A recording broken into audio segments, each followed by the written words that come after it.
బాలుని అవమానిస్తున్న రోహిణి చెంప పగలగొట్టిన మీనా. అసలు ఇదంతా ఎలా జరగబోతుందో తెలుసుకోవాలనుకుంటే ఇప్పుడే మా ఛానల్ తప్పకుండా సబ్స్క్రైబ్ చేసుకుని మా వీడియోని ఒక లైక్ చేయండి. పక్కనే ఉన్న గంట సింబల్ మీద క్లిక్ చేసి నోటిఫికేషన్స్ ఆల్లో పెట్టుకోండి. అప్పుడు ఏమేమి చేసే వీడియోలు మీకు రోజు వస్తుంటాయి. ప్రభావతి అయితే రవి వాళ్ళని తిడుతూ ఉంటుంది. ఏరా, మీ అత్తయ్య అంత ప్రేమగా మీకోసం చెక్ తీసుకుని వస్తే మీరేంటి వద్దు వద్దు అంటారు, ఎప్పుడు చూసినా ఇదే గోలా అని చెప్పేసి ఇక ప్రభావతి అంటుంటే, అది కదమ్మా, నా కాళ్ళ మీద నేను నిలబడాలని నాకు కూడా ఉంటుంది కదా. రేపు పొద్దున్న నేను రెస్టారెంట్ పెట్టుకున్నాక మా వాళ్ళందరూ ఏమంటారో తెలుసా? మీ అత్తయ్య డబ్బులతోనే కదా పెట్టుకున్నావు, అలా పెట్టుకున్నావు, ఇలా పెట్టుకున్నావు అంటారు. కానీ నీ సొంతంగా నువ్వు పెట్టుకున్నావని ఎవరు నన్ను పొగడరమ్మా. నా సొంతంగా నా కాళ్ళ మీద నేను నిలబడి నేను ఎదిగి చూపించాలనేది నా ఆశ. నా ఆశని, నా కళని ఎందుకనే మీరు పట్టించుకోలేకపోతున్నారు? అవి డబ్బులు ఇచ్చారు సరే, నేను కానీ కాదని చెప్పే హక్కు నాకు ఉంది కదా, లేదా తీసేసుకోనా చెప్పు అనిక రవి అంటుంటే, ఎస్ ఆంటీ, ఇప్పుడు ఏమైంది? రవికి ఇష్టం లేనప్పుడు ఆ అమౌంట్ తీసుకోడు. మా అమ్మ చెక్ పట్టుకొని తిరిగితే మాత్రాన రవి ఇప్పుడు ఆ చెక్ తీసేసుకోవాలా? ఆ చెక్ తీసుకుని మా ఇంకా రెస్టారెంట్ పెట్టేసుకోవాలా? తనకి ఇష్టం వచ్చిన చోట పనిచేస్తాడు, తన ఇష్టం. మీకేమైంది? ఇప్పుడు మా అమ్మకి నేను చెప్పుకుంటాను, మీరు మా అమ్మ మాటలు వినేసి ఇప్పుడు ఇక్కడికి వచ్చి రవిని నన్ను బుర్ర తినకండి అనిక శృతి అంటుంటే, అది భలే చెప్పావు డబ్బుడమ్మా. కొంతమంది కన్నా బుద్ధి వస్తే చాలు. కొంతమంది ఏమో డబ్బులు ఎక్కడి నుంచి అన్నా వస్తాయా, ఎవరి డబ్బులన్నా మింగేద్దామా అని చూస్తూ ఉంటారు. ఇంకొందరేమో వద్దు, నాకు ఇచ్చినా వద్దు అని కొంతమంది మంచోళ్ళు మాట్లాడుతూ ఉంటారు. ఏంటో మన ఇంట్లో రకరకాల మనుషులు ఉన్నారు అని బాలు అంటుంటే, ఏరా, నువ్వు నన్నే అంటున్నావని నాకు బాగా తెలుసు. నేనేమీ లేని వాళ్ళ ఇంటి నుంచి తెచ్చుకోలేదు నా భార్యని, డబ్బున్న కుటుంబంలోంచి తీసుకొచ్చాను నా భార్యని. కాబట్టి రోహిణి వాళ్ళ నాన్న డబ్బున్న వాళ్ళు కాబట్టి ఆయన నాకు ఇస్తానన్నారు, తెచ్చుకుంటాం అంతే.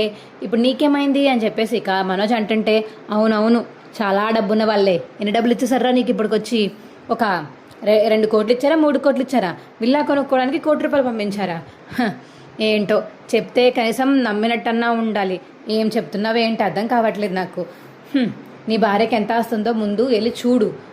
ఏదో కాకమ్మ కబుర్లు చెప్తే నమ్మేసే వాళ్ళకి నమ్ముతావేంట్రా నువ్వు అని ఇక బాలు అంటుంటే, బాలు మర్యాదగా మాట్లాడు, ఏం మాట్లాడుతున్నావు నువ్వు?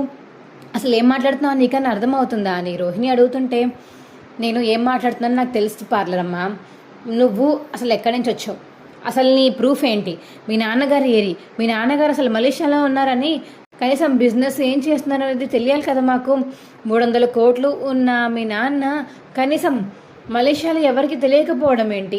పోనీ 300 కోట్లు ఉన్నప్పుడు కనీసం నీ కోసం 1 కోటి రూపాయలు కూడా తీసి ఇవ్వలేకపోవడం ఏంటి? ఇవన్నీ చూస్తుంటే అసలు నువ్వు మలేషియా నుంచి వచ్చావా అనేది నాకు డౌట్ కొడుతుంది. నాకైతే నిన్ను చూస్తుంటే నమ్మబుద్ధి కూడా కావట్లేదు అని ఇక బాలు అంటుంటే, అమ్మో, ఈ టాపిక్ ఇప్పుడు ఎక్కడి నుంచి ఎక్కడి దాకా వెళ్తుంది? శృతి వాళ్ళ అమ్మ డబ్బులు ఇస్తాను అన్న కానించి మా నాన్న డబ్బులు దాకా వచ్చింది. బాబోయ్, మళ్ళీ మొదటికి వచ్చింది అని ఇక రోహిణి అయితే మనసులో అనుకుంటుంది. రే, వాళ్ళ నాన్న చనిపోయారు, వాళ్ళ నాన్న చనిపోవడం వల్లే డబ్బులు ఇప్పుడు మాకు రాలేదు. అయినా ఇప్పుడు నీకేమైంది? మా డబ్బులు మేము ఏమన్నా చేసుకుంటాము, నువ్వు అడిగే హక్కు నీకు లేదు అని మనోజ్ అంటుంటే, కదా మరి పార్లమ్మ వాళ్ళు ఏదైనా చేసుకుంటూ ఉంటారు, మీకు కూడా అడిగే హక్కు లేదు అది అని అమ్మకి చెప్పమను. అమ్మకి మాత్రం ఈజీగా సపోర్ట్ చేస్తుంది, కానీ ఇప్పుడు మాత్రం నేనంటే వచ్చేసింది. అయినా మలేషియాలో మీ నాన్న ఉన్నారన్న విషయం నాకైతే డౌటే. నువ్వేదో కాకమ్మ కబుర్లు చెప్పి మా అమ్మని వీడిని మోసం చేస్తున్నావా అని నా అనుమానం. మరి మా అమ్మ వాళ్ళకి ఎప్పటికీ డౌట్ రాదా అనుకో, కానీ నాకు మాత్రం నీ మీద చాలా డౌట్ ఉంది పార్లర్ అమ్మ. ఆ మామ అంటావు, మలేషియా మామయ్య అంటావు, వస్తాడు అప్పుడప్పుడు కనిపిస్తాడు, వెళ్ళిపోతాడు.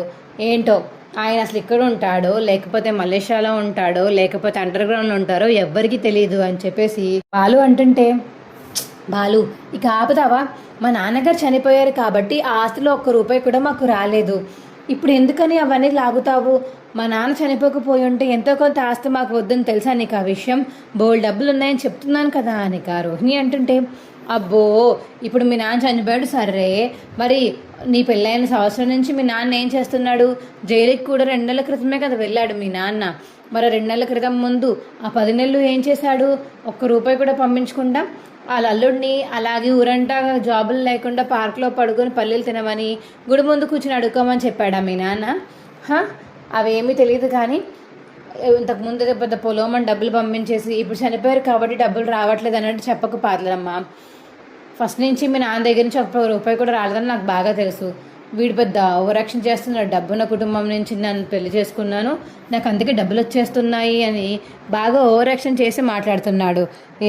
నా మీనా ఏమి తక్కువ కాదు. నా మీనా నా కోసం కారు కొని పెట్టింది. నా మీనా నా కోసం రోజు నాకు ఆరోగ్యమైన వంట వండి పెడుతుంది. మా కోసం నా కళ్ళు ఫలించడం కోసం తను కూడా డెకరేషన్ అవి ఆర్డర్ తీసుకుని తన డెకరేషన్ అన్ని పూజ చేసి ఆ డబ్బులు ఇద్దరం కలిసి హుండీలో వేసుకుంటున్నాము పైన రూమ్ కట్టాలని. కానీ మీరు ఎవరన్నా అలా చేస్తున్నారా? ఎవరన్నా పనులు దాస్తున్నారా?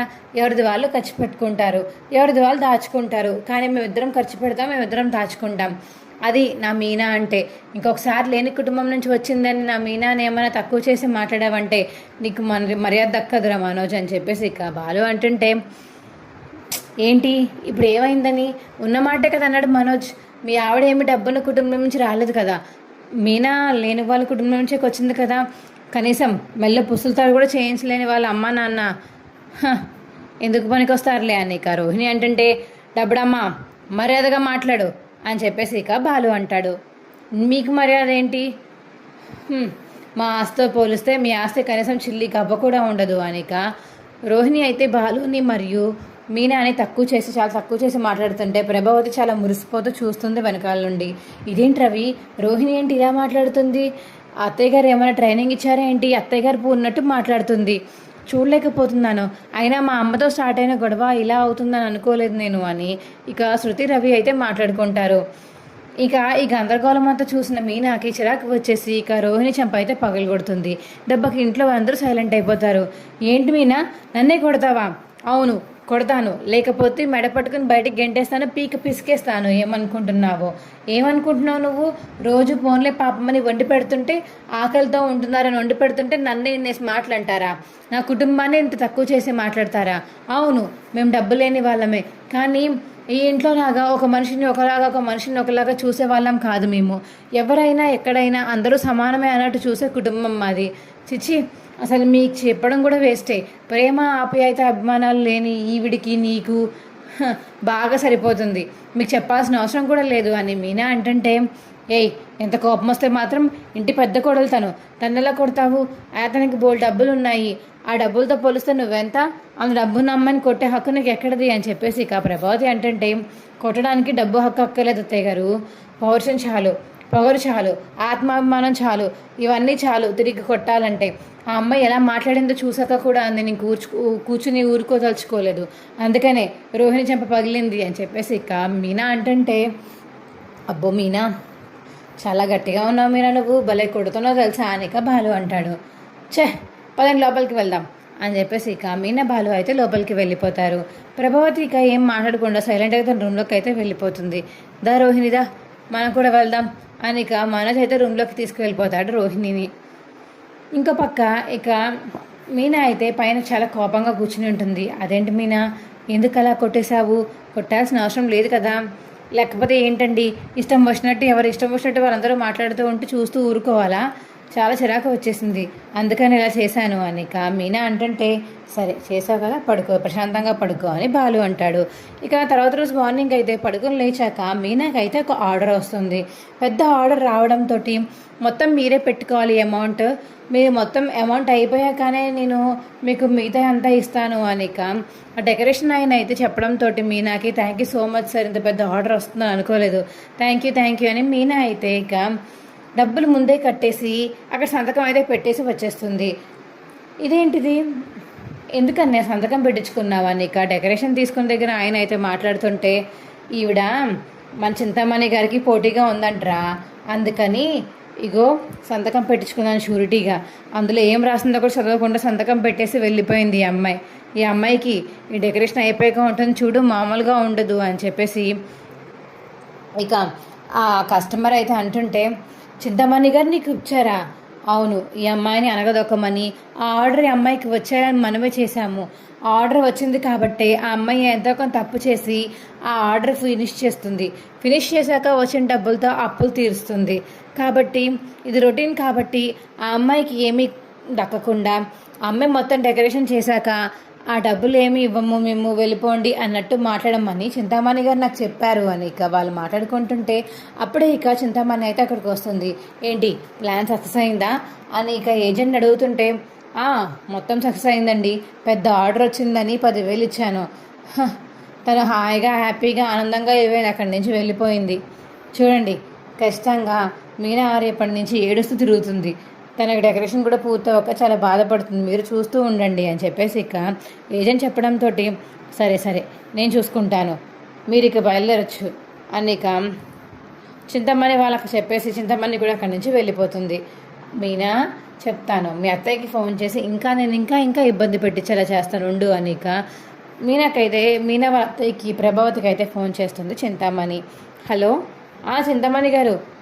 మాస్టర్, మేము గురువు గారు నిజంగా మీ కోడల్ని బయటికి రానివ్వకుండా చేశాను. ఫస్ట్ ఆఫ్ ఆల్ పెద్ద ఆర్డర్ వస్తుంది మీ కోడలికి. ఆ తర్వాత ఆ డెకరేషన్ చేశాక ఆ డెకరేషన్ వాళ్ళు పూర్తిగా డబ్బులు ఇవ్వకపోవడంతో అలా జరిగిపోతుంది. అప్పుడు మీన ఏడుస్తూ ఇక మా దానికి కూడా మా జోలికి కూడా డెకరేషన్ జోలికి కూడా రాదు అని ఇక చింతమని అయితే ప్రభావతికి చెప్పడంతో, అవునా, నిజంగానా, మీరు అలా చేస్తే నాకంటే సంతోషించే వాళ్ళు ఇంకెవరు ఉండరు అని చెప్పేసి ఇక ప్రభావతి చెప్తుంది. మా వీడియో మీకు ఎలా అనిపించిందో కింద కామెంట్ సెక్షన్లో తెలియచేయండి. మా వీడియో కనుక నచ్చితే మా వీడియోని లైక్ చేసి తప్పకుండా మా ఛానల్ సబ్స్క్రైబ్ చేసుకుని పక్కనే ఉన్న గంట సింబల్ మీద క్లిక్ చేసి నోటిఫికేషన్స్ ఆల్లో పెట్టుకోండి. అప్పుడే మేము చేసే వీడియోలు మీకు రోజు వస్తుంటాయి. ఈ వీడియోని మిస్ కాకుండా చివరి వరకు చూసినందుకు చాలా చాలా ధన్యవాదములు. Bye friends.